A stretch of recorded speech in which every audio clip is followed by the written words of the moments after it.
So we're going to be taking a look at the Bitcoin Chaser live at 5, all the news and information you could get out of the blockchain and cryptocurrency markets. And we're going to be taking a look at some interesting stuff today. We're looking at the truth behind Bitcoin replacing credit cards. We're going to be talking about how to differentiate between utility and security tokens. We're going to be taking a look at the Lady Hammer August lottery. And Roger Ver and Jimmy Song are going to hash out their Bitcoin differences on a boat. And we're also going to be looking at some free Bitcoin sites. And we got some insider information from Theo Goodman on Twitter. You can follow him at TheoG. He's going to be talking about sports betting. It's going to be really cool. Right off the bat, I just want to say I hope you guys are having an awesome Wednesday. It's the middle of the week today. Some of us are working very hard. Now you're going to take a little break with myself and Bitcoin Chaser, and we're just going to be talking about some cool stuff. Feel free to talk to us in the comments section. Everything we discuss on this video will be linked down below in the description, so be sure to go check that out. Read through it with me if you like, or if you're watching this offline, be sure to go check the links in the description for more information. Right, so before we even begin, this is the Bitcoin Chaser website for those of you who are unfamiliar, where you can look at all sorts of cool things like news, press releases, events. You can take a look at the featured ICO. You can have guides on gambling and casino. You can also have the quote of the week. You can take a look at some different types of currencies and information about them, all different cryptocurrencies. And you can look at the who's who, like finding out about who is Satoshi Nakamoto, Vitalik, and Yuan Wu. Right, so this is the Bitcoin Chaser website. Let's take a look at what the markets have been doing this week. Right off the bat, we have Bitcoin with a market cap of 120 billion, a circulating supply of 17 million Bitcoins, and over the last 24 hours, we haven't seen much change, only a 0.71% change, and a general uptrend over the last week. Same kind of goes for Ethereum, seeing a general uptrend. XRP kind of also going up, but facing a bit more down than Ethereum. We've got Bitcoin Cash, very similar. All four of these cryptocurrencies are kind of going at the same pace. Bitcoin Cash is up 0.31% in the last 24 hours. EOS jumping 12% almost in the last 24 hours, also seeing a general uptrend. And that's kind of what we're seeing everywhere at the moment. There's nothing that's kind of just dropped over the last 7 days. We can see Bitcoin diamonds just really not moving anywhere, right? And that's your coin market cap updates. Be sure to go check out coinmarketcap.com. Next, we're taking a look at the truth behind Bitcoin replacing credit cards. Now, this is something that I think is discussed often. You know, you might be sitting around a table with some crypto enthusiasts, and this will definitely come up. There's been a lot of talk about it. So let's take a look at what is the truth behind Bitcoin replacing credit card payments in the near future. So as you can see, everything is kind of very colorful on this page. That's because we've taken out all the important information just so that we can go through it at not too time consuming of a pace. But in a recent article published by Forbes, Panos discussed the possibility that Bitcoin could replace credit cards. The argument is that fees are significantly lower on Bitcoin than on credit cards. Credit is unlikely to disappear because it gives consumers the pleasure of acquiring something now while it postpones the pain of actually having to pay for it. Now, there are a few Bitcoin lending platforms where you can actually take out a loan in Bitcoin and other cryptocurrencies. So, I mean, the competition for the replacement is there, sort of, but there's a lot of discussion about it that we're going to go into now. So credit cards are user-friendly. Bitcoin is a little less so, right? We can agree with that. To make a payment online with a credit card, you don't need the address details of the store that you're purchasing an item from, and you're not using two different applications. You're entering in your credit card information, and so the payment goes through. Whereas Bitcoin, you actually have to see, okay, I have to send, let's say, 0.1 Bitcoin to this store's address. Then you're going to go either on your computer or you're going to go on your phone and enter in that store's address and the amount. In most cases, you can also scan a payment barcode, which does make it easier, but you're still using two devices or at least two different pieces of software to make the payment happen. A credit card is quite easy to use. Some might argue that it is so easy it is detrimental to the consumer. Bitcoin, however, requires some effort to secure and use. If the consumer makes a mistake, then there is no consumer service department anywhere that can fix it. So if you send the payment to a store and that payment gets lost in the blockchain, well, you ain't getting it back, and you're not going to be able to pick up the phone and call the 24-hour support. Let's take a look at this. Bitcoin properties might constrain spending, whereas credit cards encourage it. Being a deflationary currency, Bitcoin discourages spending. Businesses that would like to replace credit cards with Bitcoin payments must understand that even if someone adopts the cryptocurrency, their sales might decline because they will think twice before they buy it. The fact that only 21 million coins will ever be minted makes Bitcoin holders behave differently when it comes to their consumption patterns.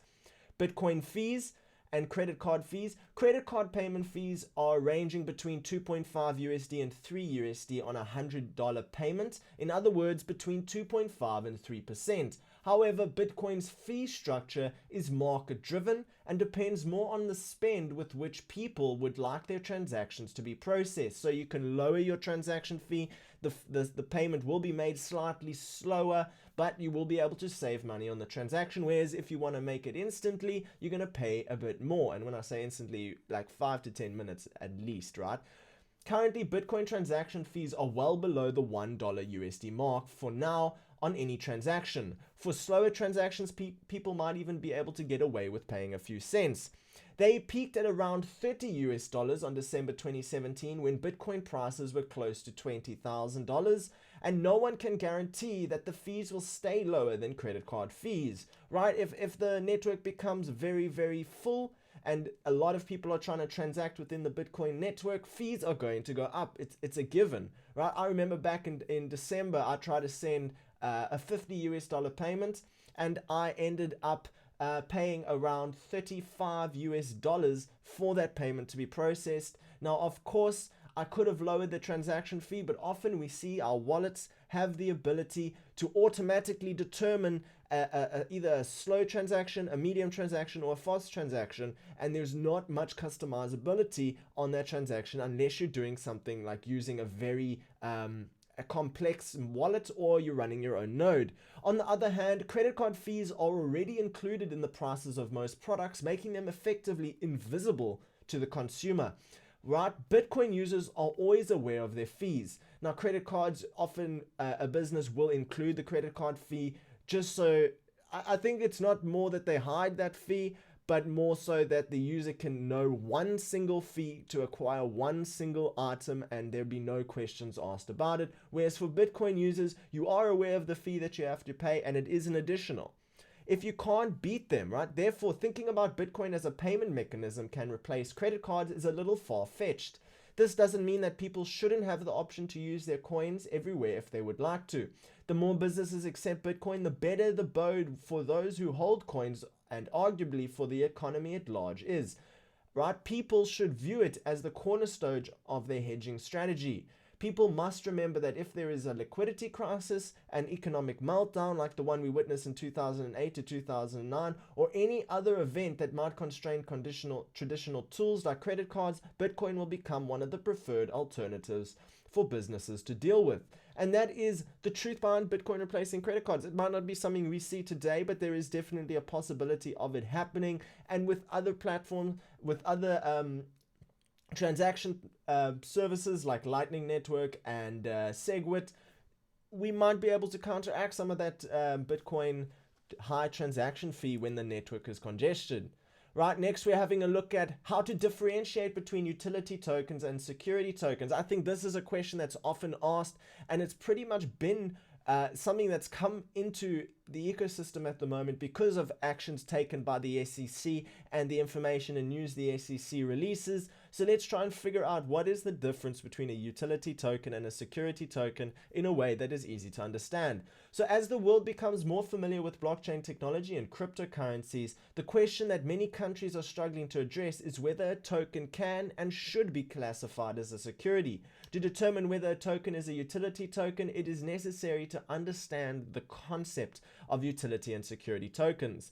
So what are the differences between a utility token, in this highlighted in green, and a security token highlighted in purple? A utility token is a token that has some sort of use or utility either within a particular platform or across various platforms. Utility encompasses many possibilities, including purchasing power, platform access, and much more. All tokens therefore have a utility token component. The issue is whether they qualify as being security tokens as well. The question therefore should be, is there such thing as a non-security token?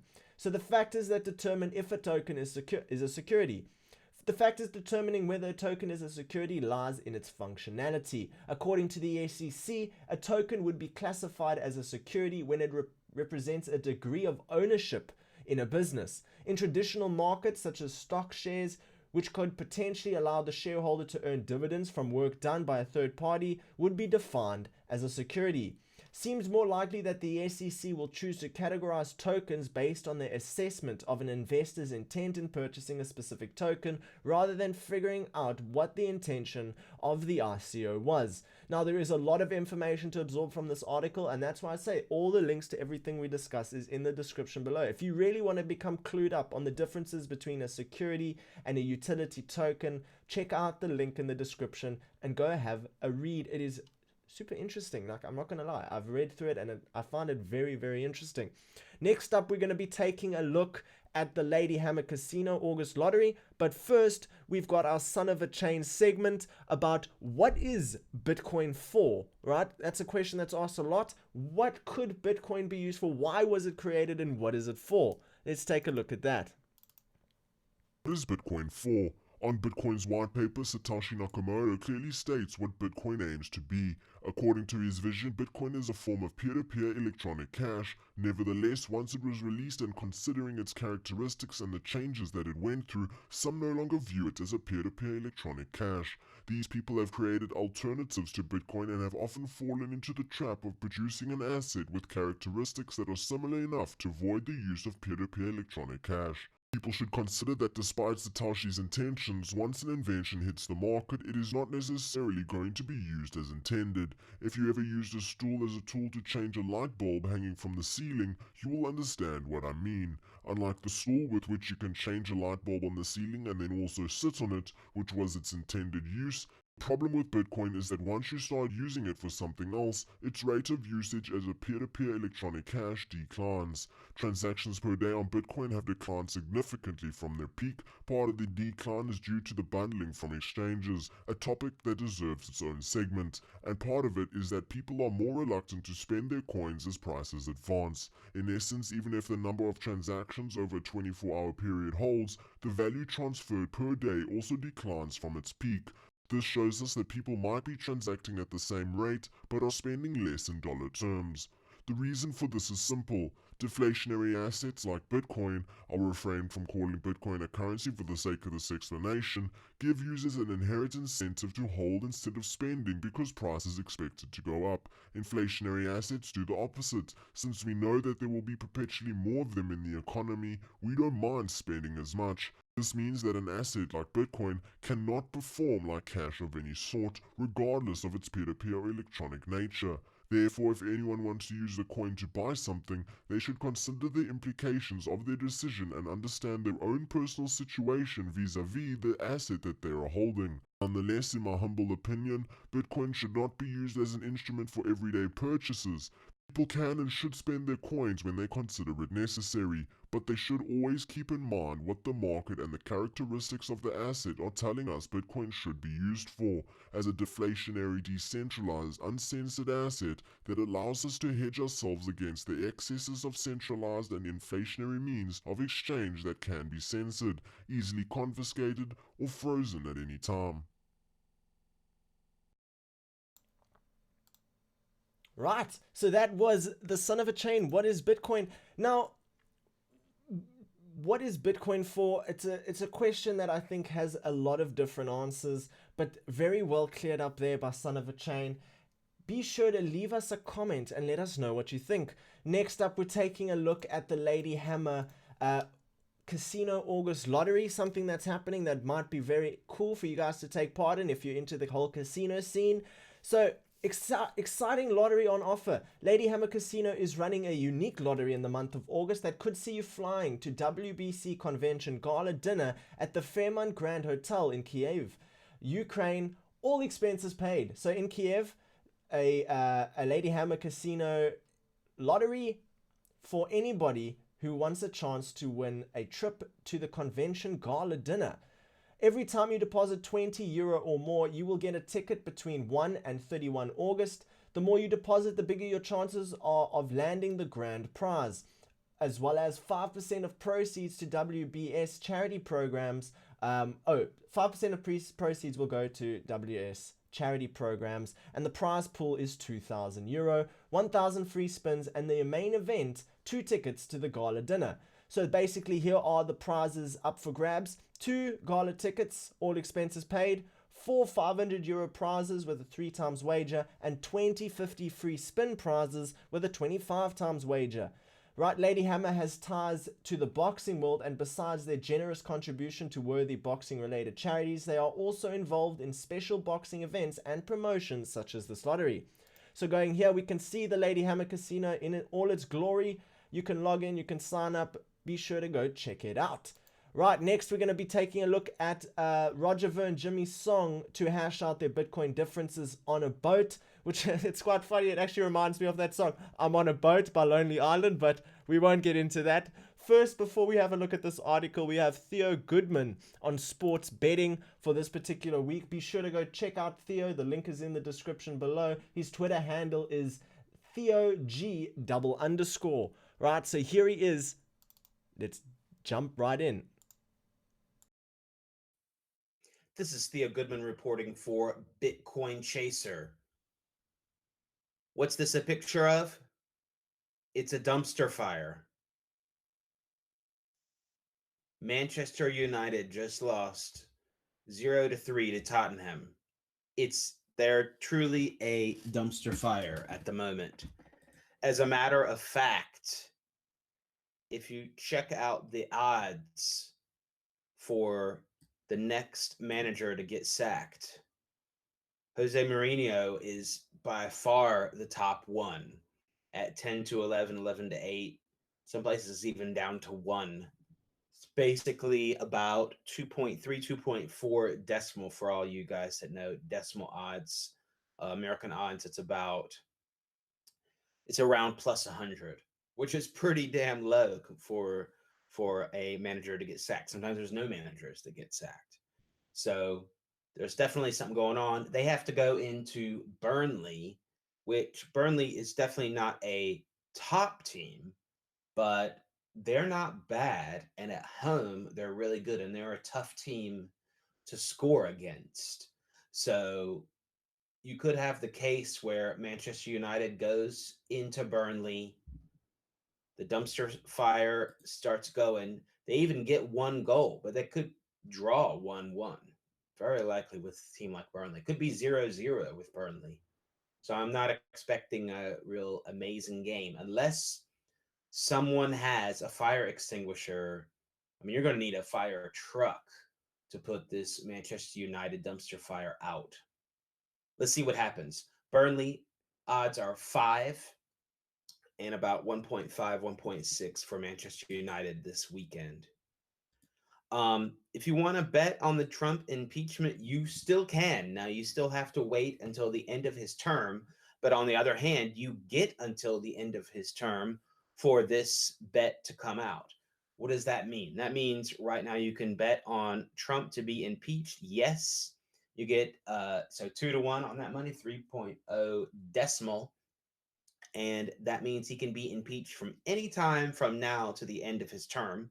And if you bet on the no, that means you think he's not going to be impeached from this time until the end of his first term in office.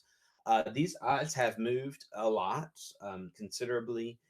They were at about 1.5 for no.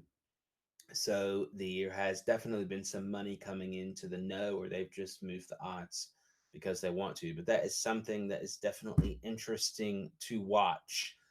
There is no UFC this weekend. There's the Cage Warriors. Might want to check that out. The UFC card coming up the weekend after is pretty huge with a title match. Darren Hill against Tyron Woodley. Woodley is the short favorite, has been most of the time. You also have Andrade against Karolina Kalovic, which is Kalovic at 4.65 is getting really disrespected in my opinion, but yeah, there's some decent odds on her. You might want to check that out. There's also some other good fights on this card, so check that out. And a quick update on the Khabib McGregor fight odds. Let's check that out. Today, if you bet Khabib, you get 1.6, and if you bet McGregor, you get 2.5. So there's definitely been some money coming in on the McGregor side. So if you want to bet Khabib, this is not a bad time to do it, in my opinion. But that's up to you. This is for entertainment only. This is Theo Goodman from djnbet.com. Check out djnbet.com. Check me out on Twitter, TheoG_. This is Theo Goodman today reporting for BitcoinChaser.com. Give us a subscribe and thumbs up. Put your comments below. Thanks a lot for watching. Right, so that was Theo Goodman on the sports betting for this week. Very interesting. I like the dumpster fire. I'm not gonna lie, I found that very cool. Next, we're taking a look at On a Boat, Roger Ver and Jimmy Song to hash out their Bitcoin differences.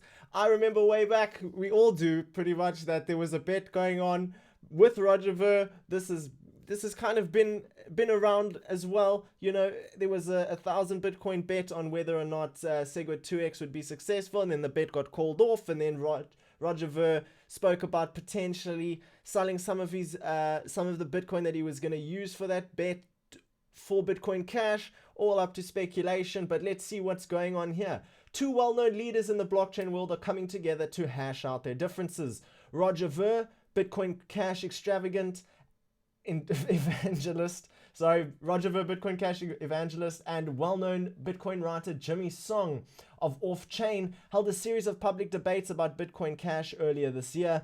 They will reprise the debate at Coinsbank's third blockchain cruise on the Mediterranean on the September 7th to 11th. Song and Ver will come together once more to discuss Bitcoin Cash, a hard fork from the world's most popular, well-known cryptocurrency, Bitcoin. But we've seen the same with Bitcoin in the past, so what's the difference? Biggest problems with blockchain transactions is they're slow, really slow. In contrast, Visa reportedly processes about 1,667 transactions per second, and it is capable of even more. How many blockchain transactions take place per second? 7. So there's 7 blockchain transactions taking place per second. Bitcoin Cash was created as a way to address the problem of scalability and to speed up the verification process on the blockchain. There's a block size of 32 megabytes with an adjustable level of difficulty without regard to the number of miners supporting it. And Jimmy Song interviewed Ver in a YouTube live stream about scaling Bitcoin, which Ver maintains that the decentralization of a developmental team actually makes Bitcoin Cash more secure by removing the power from a central authority. Song, on the other hand, believes that the changes that need to be seen can be made within Bitcoin. He stated Bitcoin Cash raises more questions than answers, and one thing is for certain: if you want to maximize your holdings, it is your best interest to get your Bitcoin off third-party services and control your own private keys before August 1st. Tony Vase will also be attending the event. Although Bitcoin Cash isn't fully established in the hearts of the crypto community yet, it will be interesting to see how the discussion unfolds. So I'm sure Tony Vase will have some content either live or going live on his YouTube channel when this is all happening between the 7th and 11th of September. Really interesting. I mean, it brings a lot of questions. What Roger Ver's argument is going to be. Obviously, he's going to be in favor of Bitcoin Cash, and Jimmy Song might be in favor of Bitcoin, but it's going to be interesting to see why their ideal behind that makes sense and how the argument unfolds. Next, we're taking a look at the final segment of this live stream. For all of you watching, thank you for joining. We're almost done now. Last leg of the race. The Bitcoin Chaser free Bitcoin section of the website is live and you can go view it. We can see Bitcoin Casino, no deposit bonuses, a list of those. We can find out about ICO airdrops, including the Vertex airdrop that is currently taking place. Vertex also has a lottery for those of you who are interested. I'll link it in the comment section just before we end this video. You can go join their Telegram and stand a chance to win some prizes just by being in their Telegram. Then there's some Bitcoin faucets. If you're a faucet extravagant person, you love faucets, you love free Bitcoin, you love being able to do it in such a way that it's simple and easy to use, you can go to the Bitcoin faucet section of Bitcoin Chaser and get yourself some free Bitcoins. So let's take a look at that. And let's see what is happening on the free Bitcoin faucet section of Bitcoin Chaser. So first you'll see a Faucet Hub wallet guide. You can also view this video on the Bitcoin Chaser YouTube channel, or you can visit the website. The link is in the description below. And you will set up a faucethub.io wallet. And once you've set that up, you can then come to the bottom of this screen and you can watch another guide on how to use the Bitcoin Chaser faucets list, where you can basically go to different faucets and claim some free Satoshi in such a way that you can repeat the process over and over and over and over again as you're going through the Bitcoin Chaser website. Maybe you're reading an article, maybe you're taking a look at the Who's Who section, and every now and again you're just clicking on these links and you're getting yourself some free Bitcoin. A very nice addition from Bitcoin Chaser. And finally, guys, that is the end of our live stream. I want to wish you a happy Wednesday once again. We're at the middle of the week now, and Theo, hello to you. I see you've added a comment there. Thanks for joining us. Thanks for the awesome news section. That was really cool, really interesting information on sports betting and the Manchester United dumpster fire. Absolutely love that. If you guys like this video, be sure to smash that like button. It shows your support, and we at Bitcoin Chaser, we really appreciate it. If you're not subscribed yet, hit that subscribe button if you love this video. And finally, don't forget to check out the links in the description below. Plenty of cool information and resources for you to check out at your own time and get yourself on the edge of the cryptocurrency markets. Thank you from myself, BroKaine and Bitcoin Chaser. Have a lovely week. Bye-bye.